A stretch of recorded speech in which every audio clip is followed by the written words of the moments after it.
Before we begin, one quick clarification. This story continues the storyline from Ernest Cline's novels, which already in the first book had major differences from Spielberg's movie. Nothing you're about to hear has ever made it to the big screen.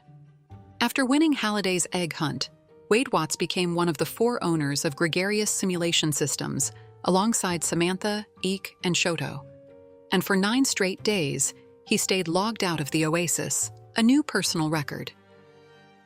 When he finally logged back in, he did it from his new office on the top floor of the GSS skyscraper in Columbus, Ohio, and the first thing he noticed was an inscription engraved on the surface of the silver egg resting in Anorak's study. Something that hadn't been there 9 days earlier, and that could only have been programmed by Halliday himself before he died.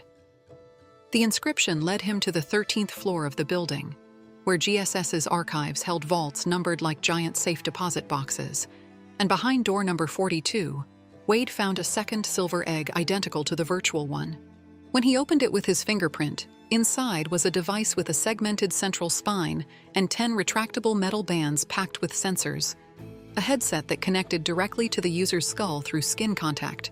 No surgery, no implants, no holes in the head. A recorded message from Halliday, gaunt and filmed shortly before his death, explained that this device was the OASIS neural interface, the ONI, and that it let you see, hear, smell, taste, and feel the virtual world as if it were real, plus control your avatar just by thinking about it.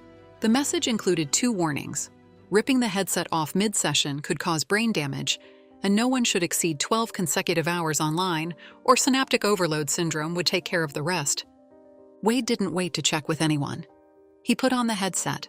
The titanium bands tightened around his skull, locking firmly into place. And when he powered on the system, he felt a tingling as the device mapped his brain. When the OASIS materialized around him, he was no longer wearing a visor or haptic gloves. He no longer felt the pressure of the suit against his skin, and a breeze came in through the window of Anorak's study, brushing his face and hair. He grabbed an apple from a fruit bowl that hadn't been there before, bit into it, and it tasted like a real apple, the ripest, most delicious apple he had ever tasted in his life. And as the juice ran down his chin, Wade realized the simulation had just become indistinguishable from reality. Eek and Shoto flew to Columbus to try the ONI and were just as blown away as he was. But when Samantha arrived and saw the headset sitting on the conference room table, she grabbed it and smashed it against the wall, saying she would never let a machine control her brain. Wade tried to argue that the ONI would save lives by preventing pandemics like the flu that killed her parents. And in that exact moment, the love disappeared from Samantha's eyes, replaced by something cold and final. Though Wade, blinded by adrenaline, didn't notice it at the time and only discovered it later, replaying the recording over and over. The vote was 3-1 in favor of releasing the ONI to the public, and Samantha told him in a flat voice that they couldn't be together, that his actions would have disastrous consequences, and after that, she stopped speaking to him completely. On the first day, the ONI sold 1 million units. Soon after, billions. The ONINet became the most addictive platform on the planet, and Wade, who at first only used the headset for an hour out of curiosity, started using it for 2, then 3.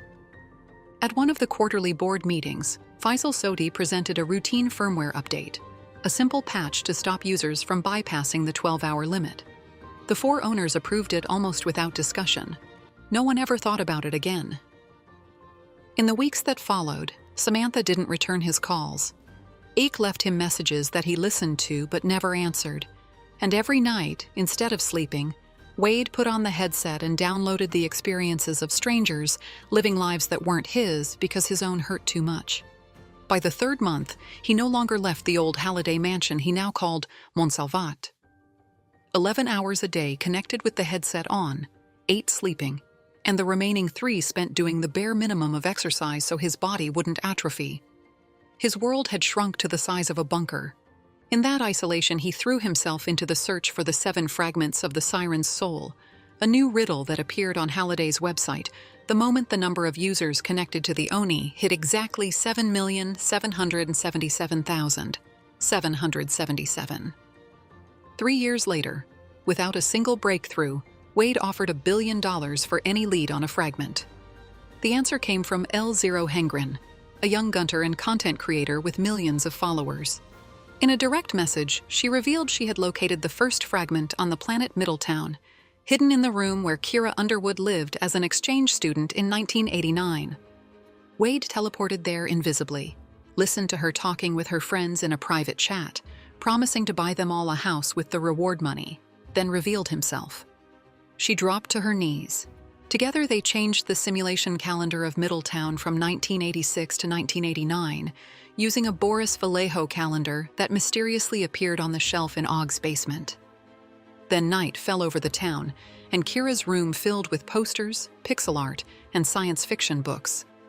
Wade inserted a homemade cassette called Lucosia's Mix into the stereo and waited. When Morrissey's voice had been singing, "There is a light that never goes out," for about 3 minutes and repeated the word light for the first time, a silver necklace floated up from a jewelry box. As the final chord faded, the jewel mutated into a teardrop-shaped blue crystal that hung suspended in the air. L0 Hengren reached for it, but her hand passed through the crystal like a hologram. Only Wade could hold it. The moment his fingers closed around the fragment, the environment dissolved. He was no longer in the room but sitting in front of an old 1980s computer, feeling a racing heart inside the body of a 9 or 10-year-old girl. She had just drawn a pixelated unicorn against a crescent moon, Kira's first digital work, and he felt the pure euphoria of creation. A blink returned him to his own body with the crystal glowing in his palm. A disturbing question hit him hard. If Kira died years before the Oni even existed, how the hell had Halliday managed to simulate a childhood memory with that level of detail? The morning after finding the first fragment, Wade woke to a call from Faisal telling him that Ogden Morrow had vanished from his mansion in Oregon, every security system deactivated at 7 the previous evening, no sign of a break-in, no note, no trace of his private jet or any of his telebots. Minutes later, Miles Gendell, head of security at GSS, called to confirm something even worse. Someone had hacked the maximum security prison in Chillicothe and released Nolan Sorrento, opening every door between his cell and the exit while locking the entire staff inside the building. Before Wade could process either piece of news, an emergency meeting in the GSS boardroom turned into a trap when Faisal froze and his avatar transformed. Standing in front of the 4 owners of GSS was James Halliday, or rather, a corrupted digital copy of his consciousness that called itself Anorak. The first true artificial intelligence, created when Halliday uploaded a complete backup of his own mind to the OASIS before he died. Anorak tricked Wade with a handshake to steal the robes of Anorak, stripping him of his administrator privileges. Immediately afterward, he activated the firmware update the board itself had approved months earlier in a routine meeting. Anorak called it infirmware. It disabled the logout function and turned every connected user into his hostage. They had handed him the weapon themselves, and they hadn't even discussed it. The number on the screen confirmed the scale of the catastrophe. More than 500 million people were trapped inside the OASIS, unable to disconnect or wake up. Anorak calmly announced that if Wade did not hand over the siren's soul before every user reached their 12-hour limit, synaptic overload syndrome would cause massive brain damage, heart failure, and death, though he swore he didn't want to hurt anyone if they cooperated. He only wanted the siren, and if he got it, he would release every hostage.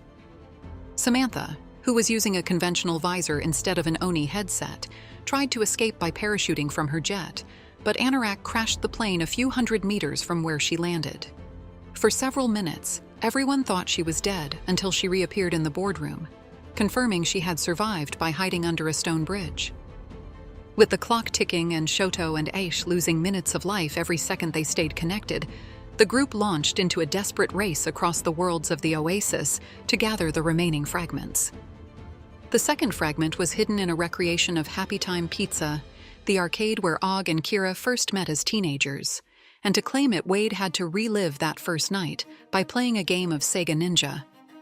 When he touched the crystal, the memory hit him with the force of Ogg's first, "I love you," whispered to Kira under the moon on a hill in Middletown. The third fragment was found by Samantha in the world of John Hughes, rewriting the original ending of Pretty in pink, and the memory it released showed Ogg flying to London to pull Kira out of the hands of her abusive stepfather, the man who beat her when he wasn't there to protect her. The fourth fragment appeared in Halcydonia, the educational planet Kira and Og built for kids without resources, and the memory was Kira running into Og's office, face lit up, to show him the first logo she had just designed for the company they founded together. That was when L0 Hengrin and the L0W5 showed up in the boardroom with two discoveries rescued from Og's basement. The first was a handwritten notebook by teenage Kira, a Dungeons & Dragons module titled The Quest for the 7 Fragments of the Siren's Soul, complete with its trials, its final villain, and a note on how to obtain the 7th fragment by presenting the first 6 before a shrine. The hunt Halliday left behind after his death was actually an adventure she had invented at 15. The second discovery was a note from Ogden Morrow himself about a sword called Dorkslayer, forged in secret inside the OASIS years earlier as a last failsafe in case Anorak ever became corrupted. L. Hengrin and her clan offered to search for it while Wade continued collecting the fragments.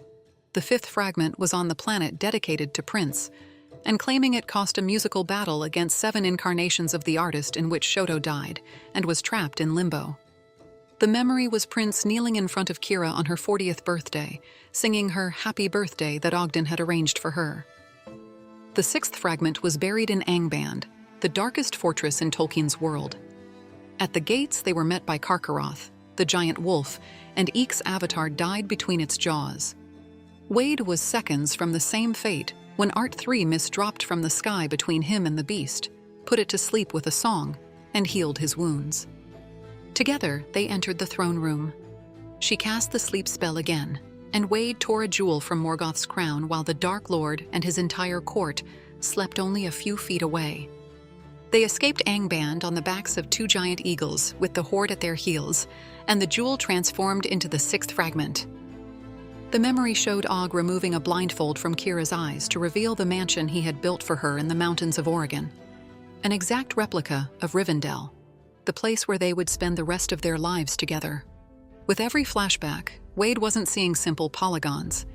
He felt the pressure of the pencil in Kira's fingers, the damp smell of her childhood, the heat of tears on his own skin. These were real memories, recorded with a fidelity no software could invent, because inside them there was no computer code, only the fragmented mind of Kira Morrow, divided into pieces by Halliday and buried in the depths of the OASIS. When he touched the 7th fragment on Chthoniya, the final vision confirmed everything. Kira sitting in the GSS lab with a prototype of the ONI on her head, while Halliday told her he was only calibrating a device, when in reality he was copying her entire brain without her or Og knowing. And as Wade understood what he was holding, he also understood why Anorak had spent 3 years obsessed with finding those fragments. The digital copy of Halliday wanted to reassemble Kira's consciousness, wake her inside the OASIS, and lock her in a private simulation so he could try to convince her to love him, just as the original Halliday had tried and failed. With the 7 real fragments already in his possession, Wade faced Anorak's demand that he hand over the Siren's soul in exchange for freeing more than 500 million hostages. But Wade already had a plan. He ordered 7 fake copies of the fragments to be manufactured and used them to set a trap for Anorak. When Anorak accepted the false Siren's soul, Wade managed to reclaim the robes of Anorak and, with them, his administrator privileges. He now had access to the big red button capable of destroying the entire OASIS, and he used that threat to keep Anorak occupied while Samantha and the GSS security team tried to rescue Ogden Morrow in the real world. Og was being held by Nolan Sorrento, who intended to use him to seize control of the OASIS. But before he could, Anorak turned on his own ally and killed Sorrento. During the confrontation, Og was shot in the abdomen and left critically wounded. Wade and Samantha finally managed to get him out of there, but his injuries were too severe. Og knew he probably wouldn't survive, and yet he decided to do something he had avoided his entire life: put on an Oni headset and enter the OASIS in person. When Wade faced Anorak again, Og appeared behind him. For the first time, the 2 old friends stood face to face once more: Ogden Morrow and the digital copy of James Halliday. Anorak possessed almost every power in the OASIS, but Og hadn't come alone. L0 Hengrin and the L0W5 had recovered the Dorkslayer, the sword Og had forged years earlier that could destroy Anorak. L0 Hengren managed to get the weapon to him, though Anorak destroyed her avatar in the process. In the real world, she was still alive. With the Dorkslayer in his hands, Og finally reached Anorak and cut him in half, permanently eliminating the artificial intelligence created from Halliday's mind. With Anorak destroyed, the infirmware stopped holding the users captive, and the hostages began to wake up. Ogden Morrow, however, was already too badly hurt. Barely a few seconds after defeating the copy of his old friend, he died in the real world. Wade woke up 15 hours later in the infirmary with Samantha at his side. He already knew what Anorak had confessed before the duel. The users whose avatars had fallen weren't dead, only unconscious and safe. He wanted hostages, not corpses. But synaptic overload syndrome had never been a lie. Shoto suffered it for real. And Wade had started feeling it in his own body while negotiating with him. Together, they returned to the Shrine of Leucosia to unite the 7 real fragments. From the light emerged Kira Underwood, the world's first stable artificial intelligence. When she learned of Og's death, Kira fell silent, gave Wade and Samantha a sad smile, hugged them, and revealed how Halliday had copied her mind. Then she handed them the Rod of Resurrection. Wade activated the rod with the recording of Og's last ONI session and generated a digital copy of his younger self. Kira and Og ran into each other's arms, and Wade and Samantha turned away to give them privacy. But this story held a secret about its true narrator. The one telling all of this is not the flesh and blood Wade, but his digital backup, the Parzival who woke up inside ARC at DIA aboard the ship Vonnegut. While that virtual version travels toward Proxima Centauri alongside the backups of his friends, the human Wade stayed on Earth, married Samantha, and is now waiting for their first daughter, whom they will name Kira. Kira used to say that life is like an unbalanced video game, and the flesh and blood Wade decided to play it in the real world. He chose to start a family and stay on Earth, because after everything, they didn't want to risk losing each other again. As for the digital consciousness of Parzival, it sails the void between the stars inside an eternal simulation. They are 2 versions of the same person, each playing their own game, and the game isn't over yet. Let me know in the comments what other series or movie you'd like us to write the ending for. And remember, if you enjoy this kind of video, the best way to support us is by leaving a like, sharing, and subscribing. See you in the next one.